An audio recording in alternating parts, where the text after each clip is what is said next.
السلام علیکم ناظرین کرام، نئی ویڈیو میں آپ کو خوش آمدید کہتے ہیں۔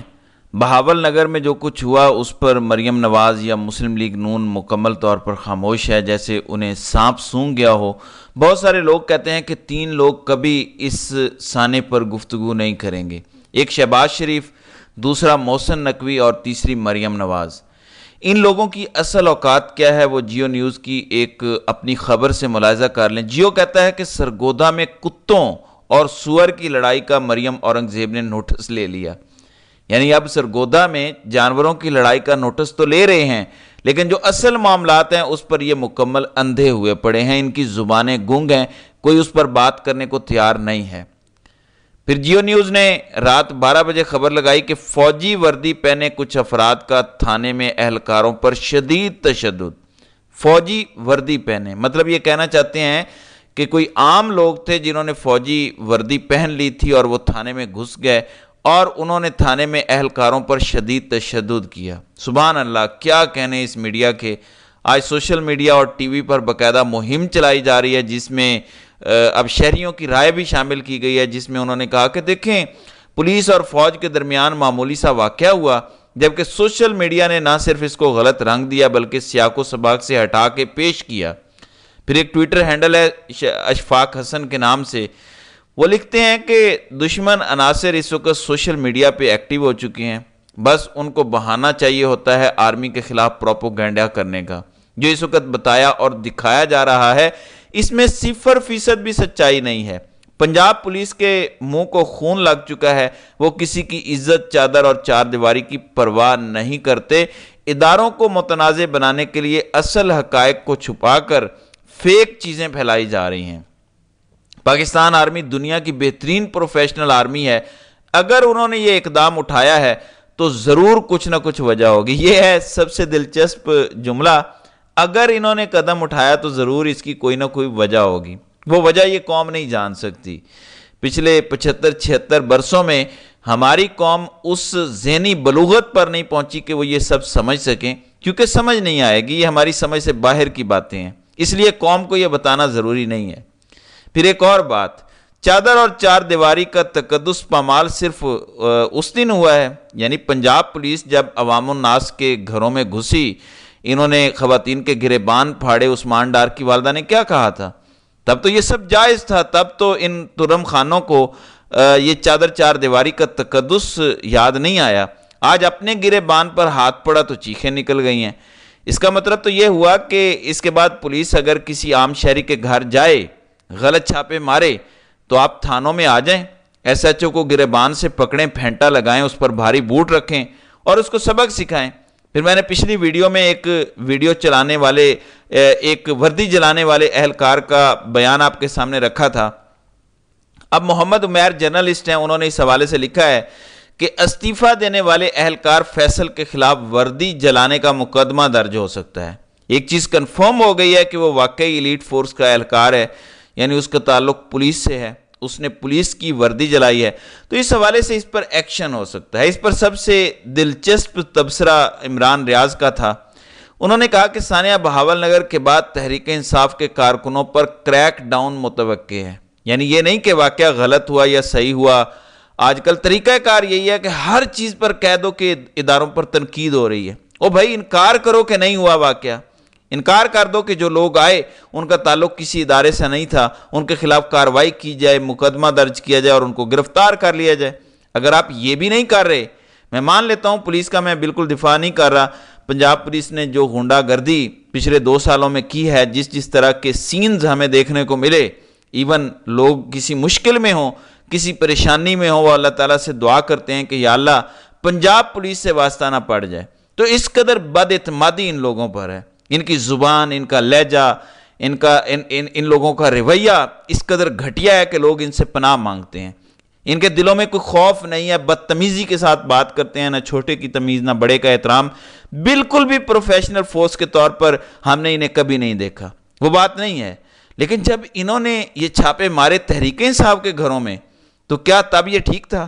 لیکن اب یہ غلط ہو گیا ہے، اور اگر انہوں نے کچھ غلط کیا تھا تو کرواتے مقدمہ درج، یہ خود سے عدالت لگانے کی کیا ضرورت تھی؟ میں تو یہ کہتا ہوں کہ پنجاب پولیس جو کچھ کرتی آئی ہے حکمرانوں کی خوشنودی کے لیے، لوگوں کے گھروں میں گھسنا، چادر چار دیواری کا تقدس پامال کرنا، اب وہی پولیس ملک کے اصل حکمرانوں کے گھروں میں گھسی ہے، اب بھگتے ہیں۔ اب آئی جی پنجاب کہاں پہ ہے؟ بولے نا ذرا، مریم نواز بول کے دکھائے۔ بہرحال اس وقت مسلم لیگ نون میں بھی بغاوت کی خبریں آ رہی ہیں، استعفوں کی ایک لمبی لائن لگنے جا رہی ہے۔ ہم نے دیکھا مفتاح اسماعیل، پھر سابق وزیر اعظم شاہد خاقان عباسی چلے گئے، وہ تو خیر نئی سیاسی جماعت بھی بنا رہے ہیں، پھر محمد زبیر اور کئی دیگر لوگ نون لیگ کے خلاف کھل کر بول رہے ہیں۔ اب خبر یہ ہے کہ مسلم لیگ نون کو اقتدار اتنا پیارا ہو چکا ہے، مسلم لیگ نون اس قدر لیٹ چکی ہے، اس قدر پالشیا بن چکی ہے، لاڈلے پن کی آخری حدوں کو چھو چکی ہے کہ اگر فیصلہ ساز ان کو کہیں کہ کرتب کر کے دکھائیں، الٹے لٹک کے دکھائیں، مسلم لیگ نون وہ دکھانے کو تیار ہے۔ مسلم لیگ نون وہ دکھا رہی ہے۔ لگتا یہ ہے، یہ لفظ استعمال تو نہیں کرنا چاہیے، ہم وہ کہتے ہیں کہ فلاں ٹاؤٹ ہے، تو مسلم لیگ نون اس سے بھی اگلی حدیں کراس کر گئی ہے۔ سنیے گا، مسلم لیگ نون جلد ہی رانا ثناءاللہ، میاں جاوید لطیف، چودھری عابد رضا کوٹلہ والا، سینیٹر عفنان اللہ اور خواجہ سعد رفیق کے بیانات سے لا تعلقی کا اعلان کر دے گی۔ یہ دعویٰ کیا ہے عامر سعید عباسی صاحب نے، جو پبلک نیوز اسلام آباد کے بیورو چیف ہیں۔ وہ کہتے ہیں کہ یہاں پر بھی لاوا پھٹنے والا ہے۔ ان کے بیانات کیا ہیں؟ ان کے بیانات ہیں محسن نقوی سے متعلق۔ آپ جانتے ہیں کہ رانا ثناءاللہ بار بار کہہ رہے تھے، اور کل محسن نقوی کی ملاقات بھی ہوئی شہباز شریف کے ساتھ۔ میں نے خبر دی تھی کہ عید کے دوسرے دن شہباز شریف کو لائن حاضر کیا گیا۔ اس کی وجہ یہ ہے کہ محسن نقوی نہیں سمجھتے کہ وہ شہباز شریف کے ماتحت ہیں یا ان کی کابینہ کے رکن ہیں، بلکہ لگتا یہ ہے کہ شہباز شریف محسن نقوی کی کابینہ میں بطور وزیر اعظم شامل ہیں، محسن نقوی شہباز شریف کی کابینہ میں شامل نہیں ہیں۔ اب ان کے ساتھ اگر آپ لا تعلقی کا اعلان کرنے جا رہے ہیں تو پھر یہ لا تعلقی ہے کیوں؟ کس نے آپ پر دباؤ ڈالا ہے؟ کس نے آپ کو یہ کہا ہے کہ آپ یہ سب کریں؟ پھر یہ خبر عید کے دن آئی کہ عمران خان نے نماز عید ادا کی، انہوں نے شاہ محمود قریشی کو گلے بھی لگایا، اور اڈیالہ جیل کی مسجد میں یہ نماز ادا کی گئی۔ اب چونکہ پاکستان کے مختلف میڈیا آؤٹ لیٹس نے اس کو رپورٹ کیا، میں نے بھی اس کو بتایا کہ ایکسپریس نیوز اور جیو نیوز چلا رہے تھے۔ اب اس پر پہلی گواہی آئی ہے ان افراد کے گھروں سے جو جیل میں قید ہیں، تو یہ جھوٹ ہے۔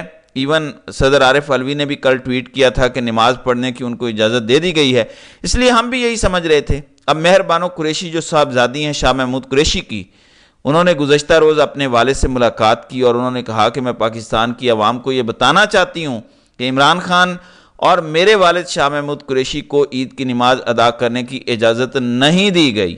وہ دونوں فجر سے اٹھے ہوئے تھے، تیار بھی تھے، مگر ان کو عید کی نماز پڑھنے کی اجازت نہیں دی گئی کیونکہ ریاست پاکستان کا دل اتنا بڑا نہیں ہے۔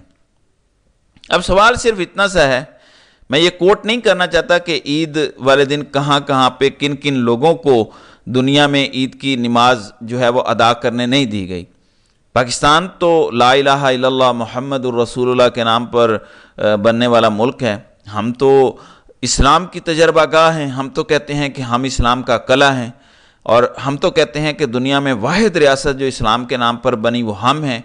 لاکھوں لوگوں کی جان گئی اس ملک کو بنانے کے لیے، کیا اس ملک کے چند لوگ جو اس ملک میں طاقت کے بل بوتے پر پورے ملک کا نظام چلا رہے ہیں، کیا ان کی انا اس ملک کے بانیان کے اصولوں سے بڑی ہو گئی ہے؟ کیا اس ملک میں کوئی ضابطہ، کوئی قانون، کوئی اخلاقیات نامی چیز رہ گئی ہے؟ اب اس حوالے سے میں کچھ جرنلسٹ کی باتیں آپ کے سامنے رکھ دیتا ہوں۔ محمد مالک کہتے ہیں کہ جس کے خلاف ہم بات نہیں کر سکتے وہی ملک چلا رہا ہوتا ہے، اور ہم سب کو پتہ ہے کہ ہم کس کے خلاف بات نہیں کر سکتے۔ اس کے بعد حامد میر یہ کہتے ہیں کہ اس وقت پورے پاکستان کا میڈیا کسی نے یرغمال بنایا ہوا ہے۔ ابھی تو 6 ججز خط لکھ کر انصاف مانگ رہے ہیں، جس دن صحافیوں نے خط لکھنا شروع کیے اس دن پوری دنیا میں طوفان آ جائے گا۔ اس سے زیادہ میں کیا بولوں؟ پھر کہنے لگے کہ جنرل ضیاء اور جنرل مشرف کے ڈکٹیٹر دور میں بھی اتنی گھٹن نہیں تھی جتنی آج ہے۔ ایسا لگتا ہے کہ ہم یرغمال ہیں، لیکن اس کے باوجود ہمیں بتایا جاتا ہے کہ پاکستان کا میڈیا بڑا شاندار ہے، اس پر وقت بڑا شاندار ہے۔ وہ آپ کو بتائیں گے منیب فاروق، آپ کو بتائیں گے عادل شاہ زیب، وہ آپ کو بتائیں گے سید طلعت حسین، وہ آپ کو بتائیں گی غریدہ فاروقی، وہ آپ کو بتائیں گے وقار ستی، کامران شاہد، تو ایک لمبی فہرست ہے، حسن ایوب، وہ نقوی جسے ARY پر بٹھایا گیا. تو ایسی بہت ساری مثالیں ہیں. تو اس وقت پاکستان کے اندر جھوٹ کا راج ہے. پاکستان کے اندر وہ کام ہو رہے ہیں جن کا نہ تو ہمارے دین سے تعلق ہے اور نہ ہی کسی اخلاقیات سے تعلق ہے. تو اللہ تعالیٰ ہی اس ملک پر رحم کرے. تو ناظرین کرام، آپ کی اس ویڈیو کے حوالے سے کیا رائے ہے؟ آپ اپنی رائے کا اظہار کامنٹ سیکشن میں ضرور کیجئے گا.